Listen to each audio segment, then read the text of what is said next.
प्यारे बच्चों, संस्कृत सुरभि चैनल में आप सबका बहुत बहुत स्वागत है। और आज प्रस्तुत है रुचिरा द्वितीयो भाग पाठ 10 विश्व बंधुत्वम का अभ्यास कर। देखिए बच्चों, सबसे पहले ये शब्दार्थ जो है आप यहाँ से कर लीजिएगा और ये अभ्यास के प्रश्न हम प्रारंभ करते हैं। देखिए, उच्चारणम कुरुत, सबसे पहला है उच्चारण कीजिए।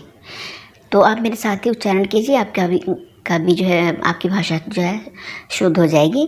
देखिए, पहला है दुर्भिक्षे, राष्ट्र विप्लवे, विश्व बंधुत्वम, विश्वसन्ति, उपेक्षा भावम, विद्वेषस्य, ध्यातव्यम, दुख भाग प्रदर्शयन्ति।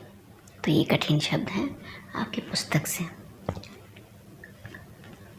अब है प्रश्न नंबर 2, मंजूषातः, माने ये मंजूषा है, इसमें से समानार्थक पदानि चित्वा, समानार्थक पदों को चित्वा में चुनकर लिखिए। देखिए, ये जो शब्द है ना, स्वकीयम, अवरुद्ध, कुटुंबकम, अन्यस्य, अपहाय, समृद्धम, कष्टम और निखिले, इनके पर्यायवाची यहाँ मंजूषा में देखिए दिए हुए हैं, लेकिन मिक्स करके दिए हैं, मिश्रित हैं। परस्य, दुखम, आत्मानम, बाधित, परिवारः, संपन्नम, त्यक्त्वा और संपूर्ण। इनमें से हमें इनके पर्यायवाची ढूंढने हैं, समानार्थक, एक ही बात है दोनों। स्वकीयम का देखिए हो जाएगा आत्मानम, हीरा, अवरुद्ध, बाधितः, कुटुंबकम, परिवारः, अन्यस्य, परस्य, अपहाय, त्यक्त्वा, समृद्धम, संपन्नम, कष्टम, दुखम, निखिले, संपूर्ण। ठीक है ना? तो दोनों के समान अर्थ हैं, इधर और इधर जो भी शब्द है। थर्ड क्वेश्चन है, रेखांकित पदानि संशोध्य लिखत। नीचे लिखिए, ये जो वाक्य है ना, इनमें जो रेखांकित पद हैं वो किसी न किसी प्रकार से अशुद्ध हैं, तो उनको शुद्ध करके लिखना है। को है छात्रा क्रीडा क्षेत्रे कंदुकात क्रीडन्ति। अब देखिए, छात्र खेल के मैदान में गेंद से खेलते हैं। अब यहाँ पे भी से है, गेंद से, परंतु यहाँ पे गेंद दूर है, दूर से खेलते हैं। दूर से कैसे खेलेंगे, गलत हो जाएगा फिर। तो इसीलिए कंदुकात में यहाँ पे पंचमी विभक्ति लगी है, पंचमी ना लग के तृतीया लगेगी। मतलब जिसकी मदद से हम कोई काम करते हैं तो वो हमारा सहायक हो जाता है, और सहायक होने की वजह से उसको हम साधक कहते हैं, और साधक होने की वजह से हम उसको करण कहते हैं। और करण में बहुत लंबा चौड़ा प्रोसीजर है। अब छोटे बच्चे हैं तो आपको मैं इतना कहूँगी तो आप उलझ जाएंगे, तो आप सिर्फ इतना समझ लीजिए, कंदुकात की जगह पर इसमें जो पंचमी लगी है, पंचमी ना लग के तृतीया विभक्ति लग जाएगी, ये कंदुकेन हो जाएगा। तो पूरा वाक्य बनेगा, छात्रा क्रीडा क्षेत्रे कंदुकेन क्रीडन्ति। दूसरा है खो, ते बालिका मधुरम गायन्ति। अब देखिए, ये जो है लिंग संबंधी गलती हो गई। सहतऊ ते, ये तो पुल्लिंग का है और बालिका स्त्रीलिंग है, तो लिखा कि वे बालिका, तो ये एकदम गलत हो गया। तो क्या होगा, ताह बालिका। देखिए, ताह बालिका मधुरम गायन्ति, वे लड़कियां मीठा गाती हैं। अब गो है, अहम पुस्तकालयेन पुस्तकानि आनयामि, मैं पुस्तकालय से पुस्तकें लाता हूँ। पुस्तकालय से अलग हो जा रहा है पुस्तकें लेकर, तो पुस्तकालय में तृतीया न लग के यहाँ पे पंचमी विभक्ति अपादान कारक लगना चाहिए। तो क्या होना चाहिए, अहम पुस्तकालयात पुस्तकानि आनयामि। देखिए लिखा है, अहम पुस्तकालयात पुस्तकानि आनयामि। के बाद घो है, तुम किम नाम, तुमको क्या नाम है। गलत हो गया सेंटेंस, क्या होना चाहिए, तव किम नाम, तुम्हारा क्या नाम है। गुरुम नमः, गुरु को नमस्कार है, लेकिन जब किसी को नमस्कार करते हैं उसमें चतुर्थी विभक्ति होती है, द्वितीया नहीं होती, तो इसलिए ये गलत है। तो क्या होगा, गुर, ये र है, कंफ्यूज नहीं होइएगा, गुरवे नमः, गुरु जी के लिए नमस्कार। तो ये चतुर्थी विभक्ति लग के तभी सही होगा। तो बच्चों, इस प्रकार ये क्वेश्चन हो गया। क्वेश्चन नंबर 4, मंजूषातः विलोम पदानि चित्वा लिखत। इस मंजूषा से जो ये जो शब्द हैं इनके विलोम है यहाँ पर, तो सही विलोम को आपस में मिलाना है। एक प्रकार से विलोम पदों को चुन करके उनके सामने लिखना है। तो मैंने लिखा है, देखिए आपका समय बचाने के लिए। देखिए शत्रुता या का होगा मित्रताया। पूरा का मतलब होता है प्राचीन काल में, तो इसका विलोम होगा अधुना, माने अब।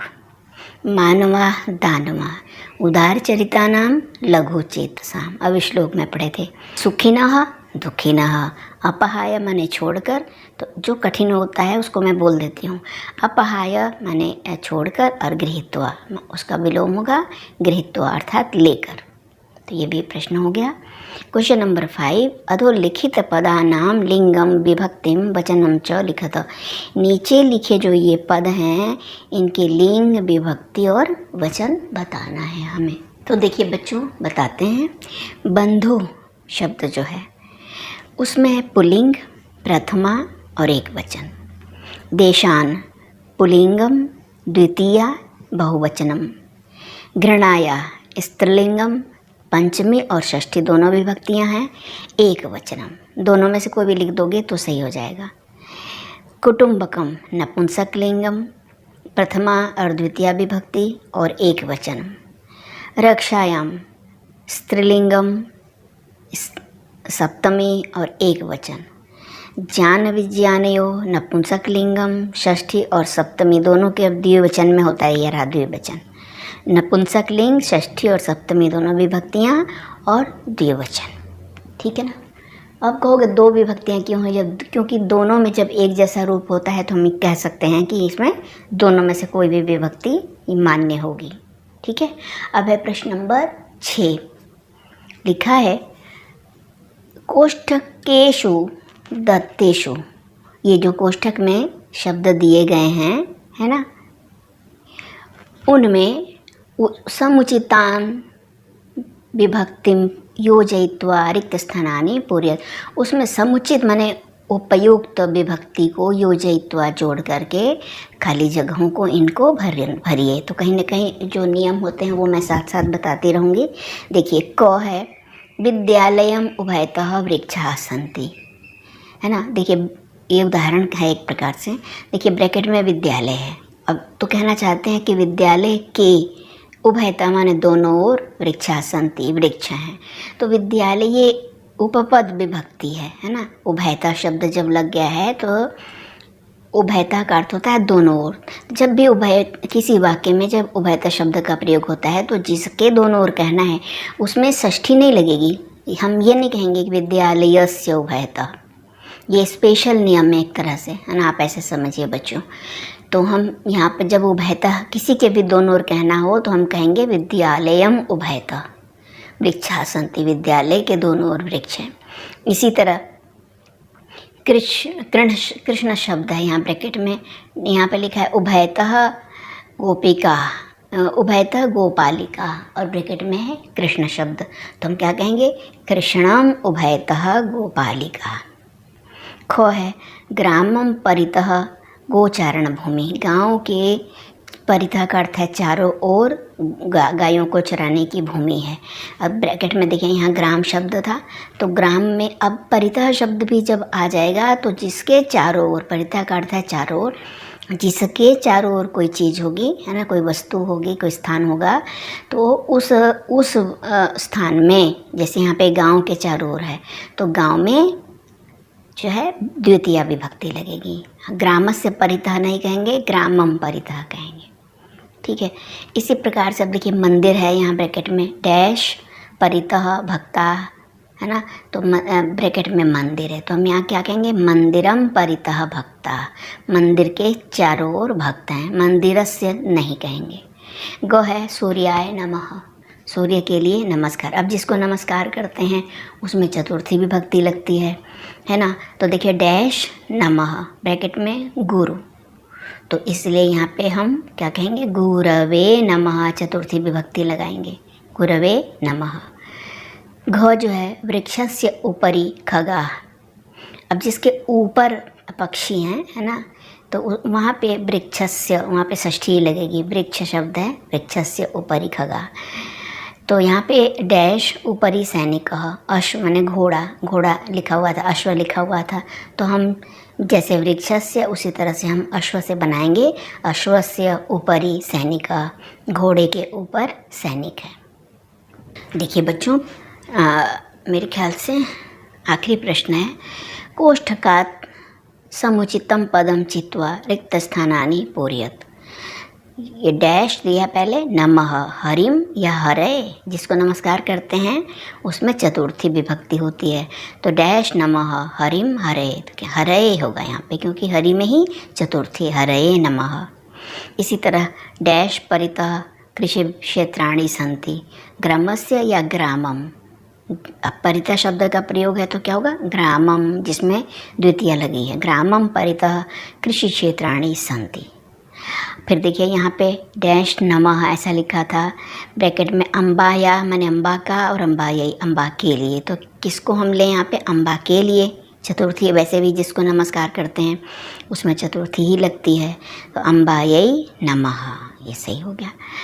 और फिर देखिए घ डैश ऊपरी अभिनेता अभिनयम करोति, मंचस्य के मंचम, मंचस्य ऊपरी, मंच के ऊपर अभिनेता अभिनय करता है।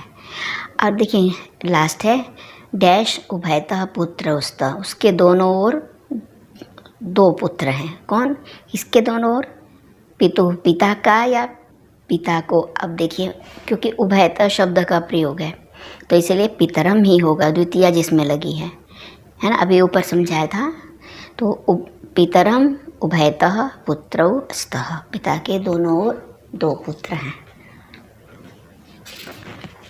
हाँ, तो अब समाप्त हो गया बच्चों, इस तरह से ये पाठ समाप्त हो गया। उम्मीद करती हूँ कि आपको समझ में आया होगा, और समझ में आए तो अपने मित्रों तक शेयर ज़रूर करिए, लाइक कीजिए और मेरा चैनल सब्सक्राइब भी करिए।